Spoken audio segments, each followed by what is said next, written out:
But we are not in a position, and I see it out there. I see commentary that if you just build great games, everything would turn around. It's just not true that if we go off and build great games, all of a sudden you're going to see console share shift in some dramatic way.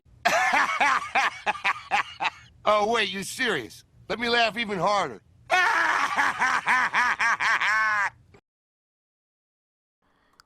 If you asked me 2 years ago that the current state of Xbox would be one of disrepair, despair, and disillusionment, I would just look at you and say, things have changed. There's a reason to be excited about Xbox again. Microsoft started out this generation with a subscription service that paid for itself just by completing a handful of games and 2 very compelling consoles. One that would establish itself as the flagship of the Xbox brand, one that would be holding the flag for Xbox. The other console, it was an affordable entry into next generation gaming with an attractive price point, and it was the perfect sweetener for Xbox Game Pass. 2 years later, all of that goodwill that Microsoft had been trying to rebuild over the last couple of years seems to have dissipated into alchemy dust, like a flower that would wilt away because it wasn't watered enough, like a building that would fall into a state of decay.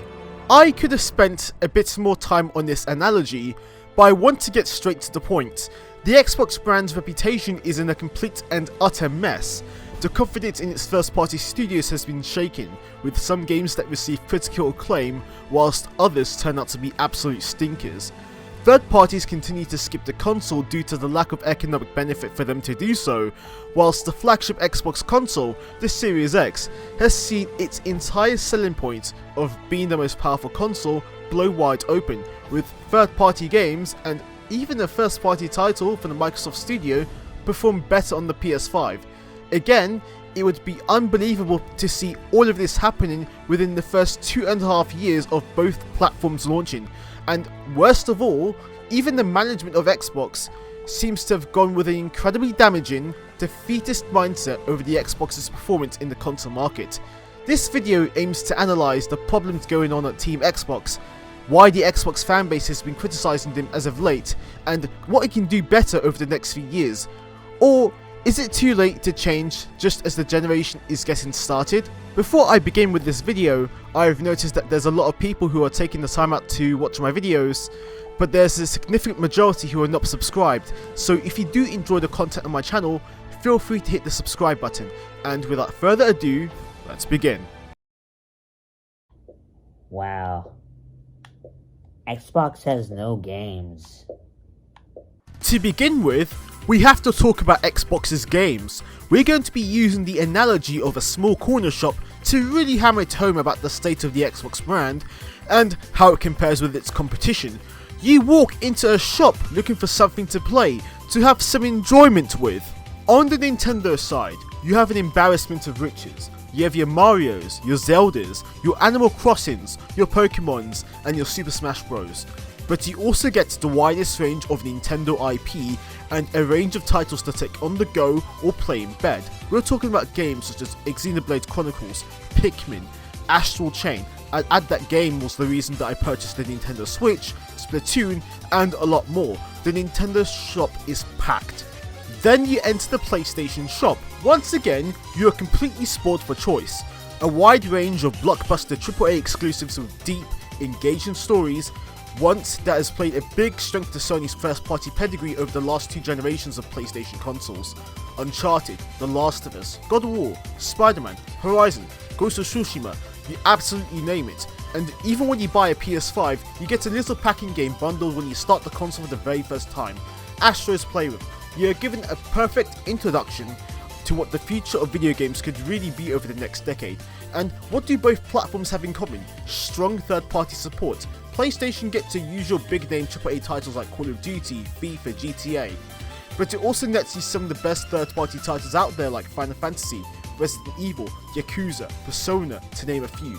Nintendo is the same, but it also has the 1-2 punch of being the most accessible platform to play indie titles with. And lastly, the Xbox shop.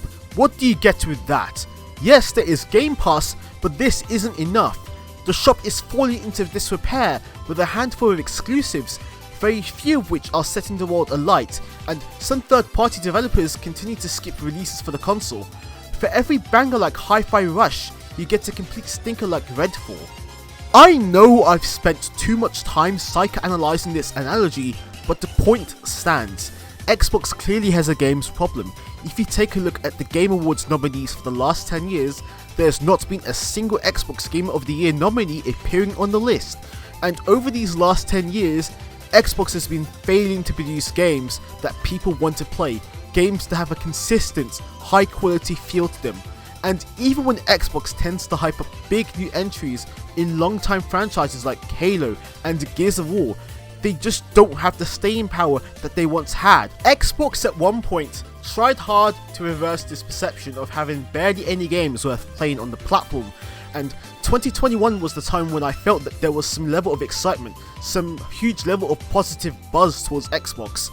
Game Pass was constantly receiving banger after banger, and for the price that you paid for the service, you were getting an insane level of value. I mean, it was enough to get me to purchase an Xbox Series S, even when it was extremely hard to get a console throughout that year because of the chip shortage. I have at times considered upgrading to the Series X, largely because of the performance boost that it offers compared to the S. Forza Horizon 5 was a brilliant racing title, and to cap off the entire year, Halo Infinite released. At the time, it got a lot more positive buzz than Battlefield 2042, which shipped in a pretty buggy state, and Call of Duty Vanguard, easily the most forgettable COD ever made. It was a blast to play just for the multiplayer alone, but of course, as time went by, things didn't go quite as well as Microsoft would have hoped for. And what happened during 2022? Xbox had virtually no big AAA game releasing throughout that entire year. The two big games they had been banking on to release that year, Redfall and Starfield, they were delayed to 2023. Halo Infinite, as mentioned before, had severe problems with its content roadmap. Imagine having to wait 6 months for Season 2. Yet, what did they bring? 2 maps and just a bunch of rotating game modes? Telling the player base that split-screen co-op was cancelled despite the capability to do so? Forge being delayed until a year after release? While Xbox did get some good titles like As Dusk Falls and Pentiment, they weren't what people considered as big system sellers, and let's not forget Crossfire X. What happened to that game now?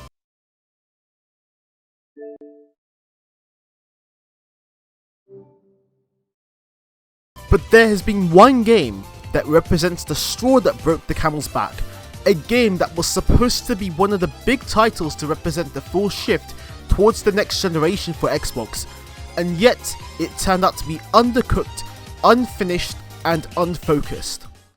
And I've got to say, in all honesty, it's the biggest piece of dog shit that I have ever heard. Enter Redfall. Let's be honest, I don't think I want to go into detail about what this game completely fails at. The critic reviews were brutal when Redfall was released, like I was expecting this game to fall into the 70s at first, but closer to release, it was becoming very clear that it was going to be a much worse game than I expected it to be. I played a bit of Redfall and let's be honest, it's not a very good game. In fact, it blows me away at how unfinished it is. The visual design looks uninspired, the open world feels empty, the gunplay was lacking some tactile force and impact, and well, what can I say about the brain-dead AI and the stuttering in-game? If this was a multi-platform game, I think it would have been easily forgotten a lot quicker, but it got a lot more attention because of the fact that this was supposed to be a big Xbox exclusive. This was Microsoft's first $70 game. Releasing a game like this in the state that it's in literally tells us that this is the standard of game that we should expect from Xbox. And when you're releasing it day one on Game Pass, it also really devalues the service when you're telling consumers that these are the big games Xbox is releasing. And the gamers aren't lying. Here's what they think of Redfall. Redfall reviews offer more entertainment than the actual game. This looks like the first fully AI generated video game. Imagine paying $70 for a character to say deadass in the most corporate speak voice you've ever heard during the cutscene. Even before Redfall was released, the warning signs were always there. Unless you were the host, you had no way of progressing within the story. Yes, only the host could progress. How in the fuck does this make any sense for a co-op game at all? The game is already not fun to play in solo, but its one saving grace already has crippled progression at its core. There's no matchmaking either, so unless you use looking for group within the Xbox UI, you are screwed. Perhaps the biggest warning sign that hinted at Redfall shipping in an unfinished state was the fact that it wouldn't have a 60 FPS mode at launch. It was only going to have the 30 FPS quality mode.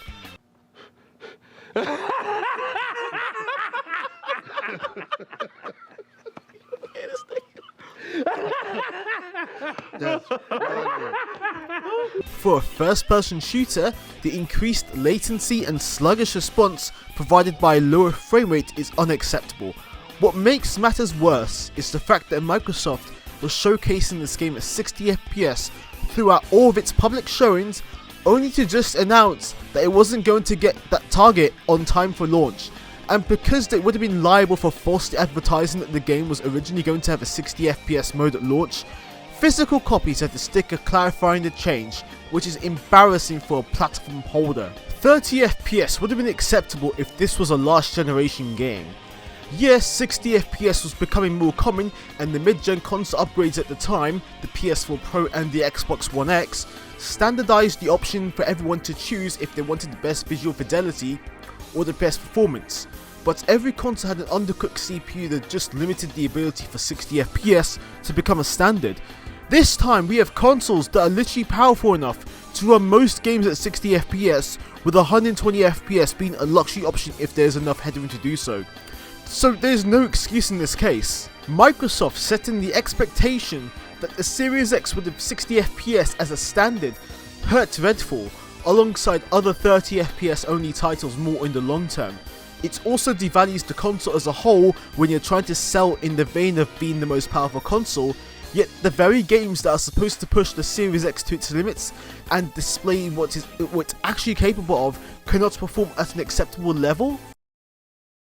Next holiday, Xbox Series X will lead us into the future of console gaming. Our fastest, most powerful Xbox will set a new bar for performance, speed, compatibility.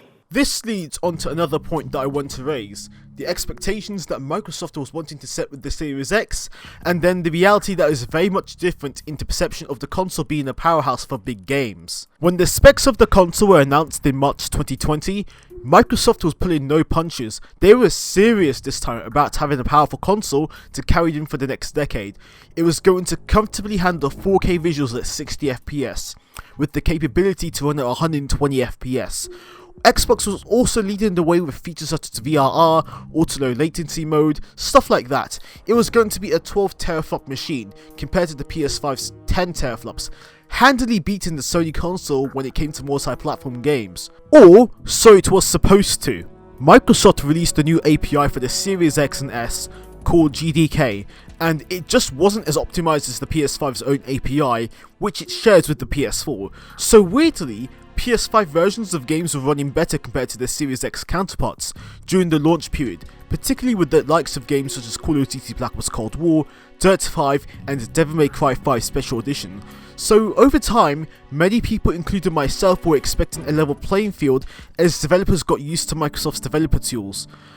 For one, if you're playing on a 4K TV or a monitor, games would have better resolution generally on the Xbox Series X, but crucially, performance would be better off on the PS5, and particularly for this year, many games have struggled to translate the Series X's power into real-world performance. This isn't the kind of news that Microsoft would want for their console either way. Hogwarts Legacy, Resident Evil 4 Remake, Dead Island 2, these are some of the most recent examples of multi-platform games that managed to have PS5 versions of games run better than their Series X counterparts. I would bring up Star Wars Jedi Survivor, but I find it hard to justify bringing that game into the limelight when that game shipped in an awful state. The only game that I remember that actually did run better on Series X recently was Wulong. I think that's probably it. If there are any more examples, you can bring it up in the comment section. The biggest gap in performance for both consoles isn't from any of these third-party games. Weirdly enough, it's from a developer that's now part of Xbox Game Studios, Tango Gameworks Ghostwire Tokyo.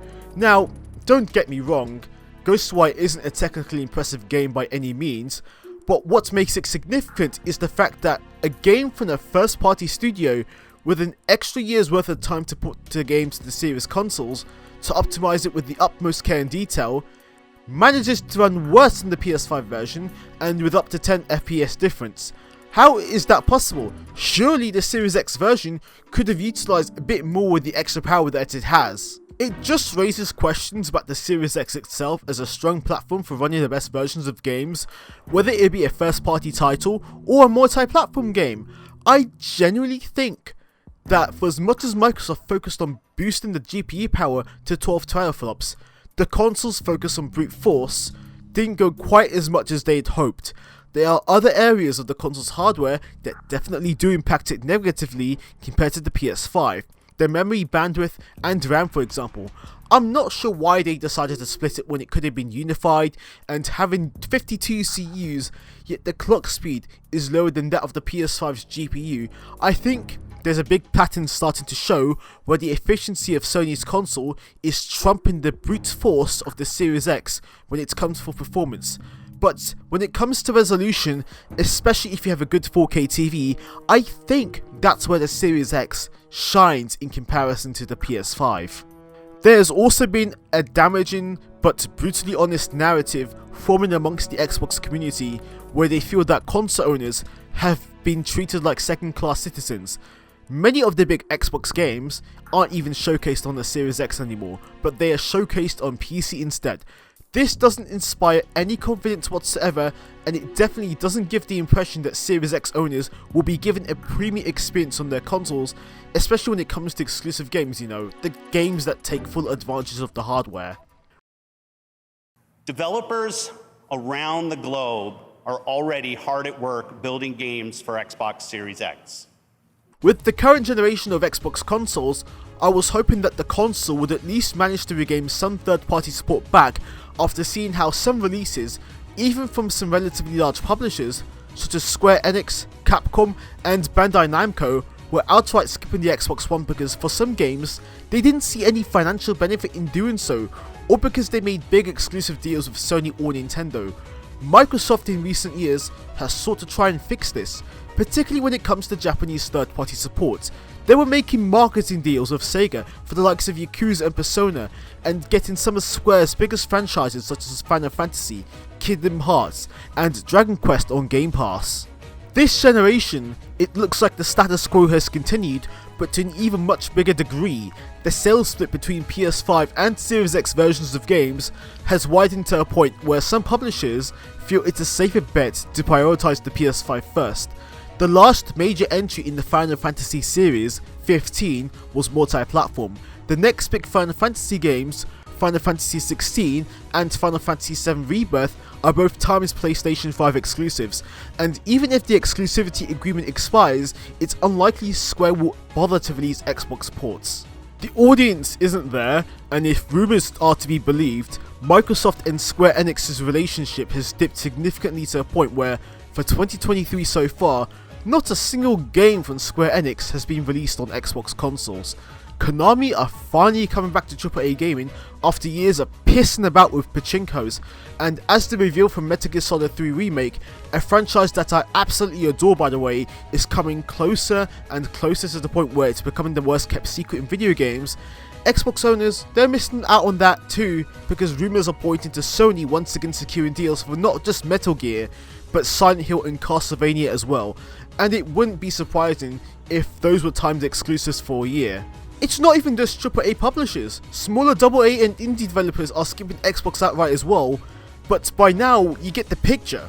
With the way the Xbox platform relies on Game Pass, and how game sales have created on the platform, Microsoft would have to pay an exorbitant amount of money to justify securing third-party exclusives, but that's become few and far in between.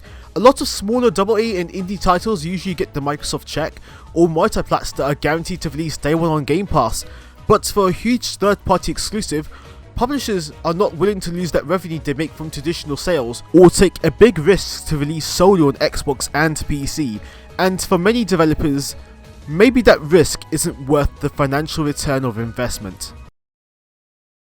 Fatalism. What is fatalism? a belief that all events are predetermined and inevitable.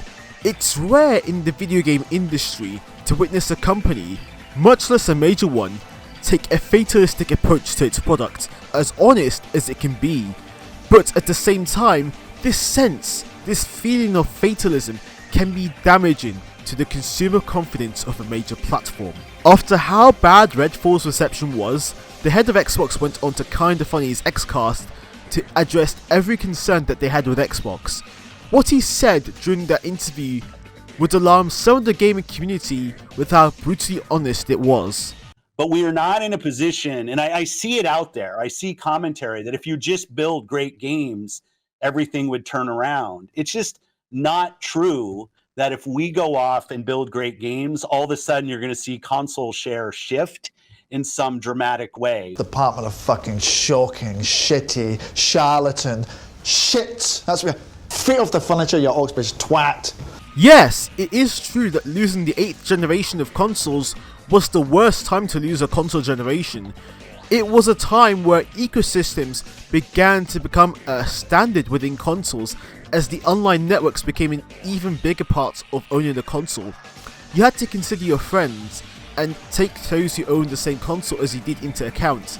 Even more so, building a huge digital library became important for a lot of people as buying games digitally became the standard over the last 7 to 8 years, with how extremely convenient it is to buy games from the PS Store and Xbox Store.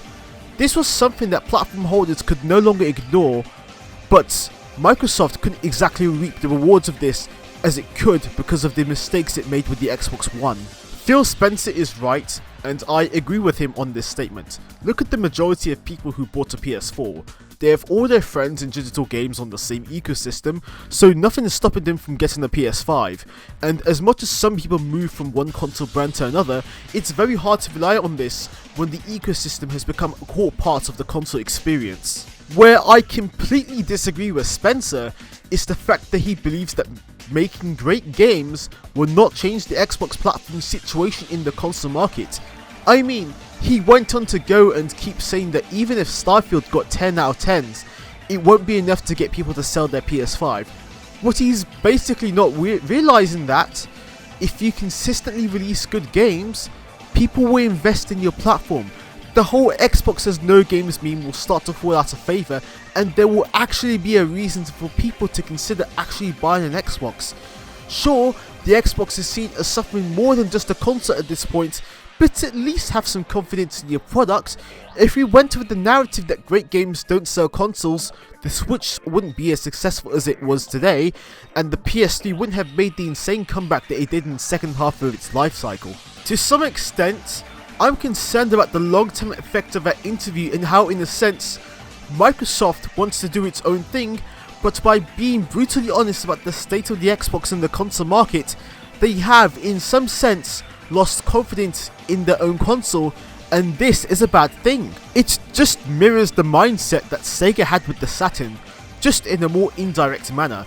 They need to be at least proud of what they've engineered with the console, and to give it a bit more buzz and confidence. I know Xbox is about pushing Game Pass at this point, but saying that making great games will not bring people to Xbox is fatalistic and damaging for the brand.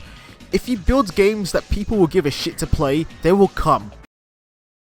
So we've gone through every problem the Xbox brand has been going through recently. We've talked about a whole host of problems, including multi-platform games falling short of the performance standards people expect from the Series X, the release of a major AAA exclusive that somehow managed to devalue the Xbox brand within days of its release, and the worst one in my eyes, the head of Xbox acknowledging that nothing Xbox and Microsoft can do will help them to improve their standing in the console market.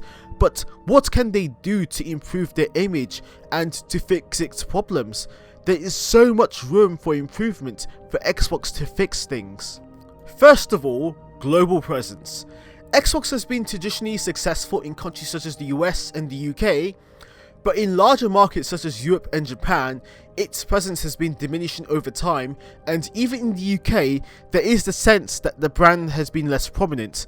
Try and advertise Xbox more, invest more in your marketing throughout the world, make sure people are more aware of the Xbox brand. It doesn't matter if you just advertise on TV, radio, the internet, even billboards.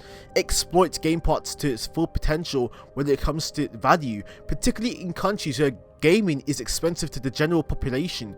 Put everything you have on the table. Make it so that Xbox isn't limited to just being an Anglosphere console, and make it so that it's a viable option to a PlayStation or even a PC.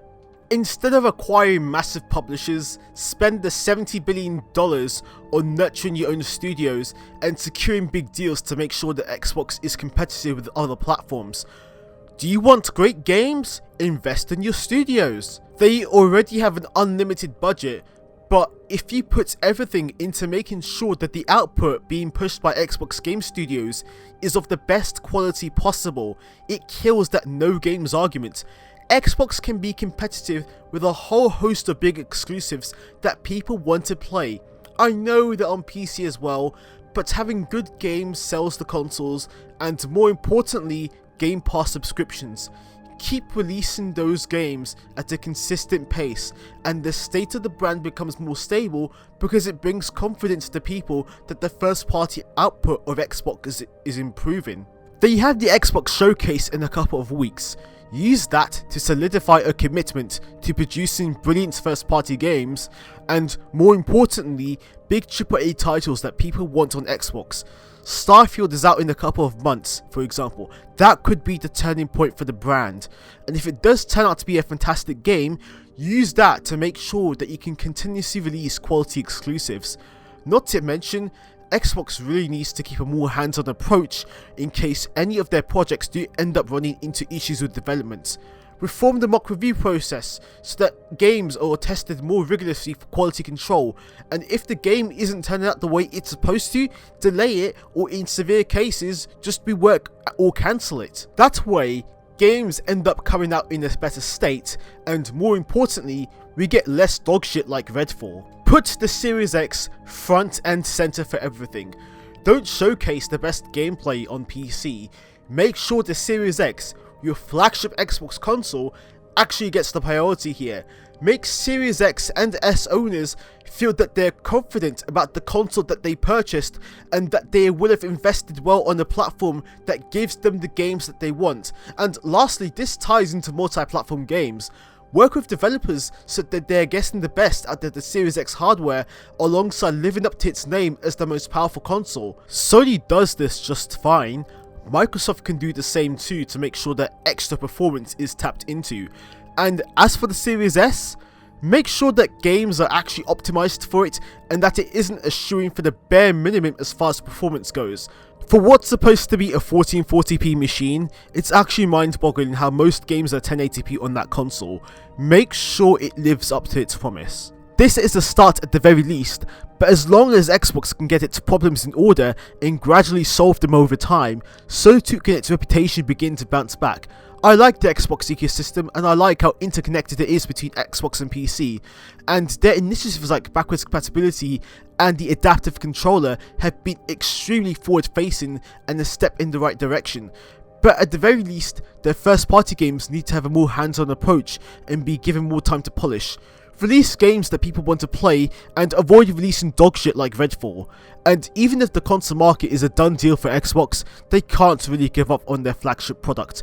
Have some confidence at least, because the stronger a competitor can be, the healthier the industry is. Thank you so much for watching this video. If you enjoyed the content on this channel, please give it a like, comment or subscribe. It's really appreciated. Thank you very much and have a nice day.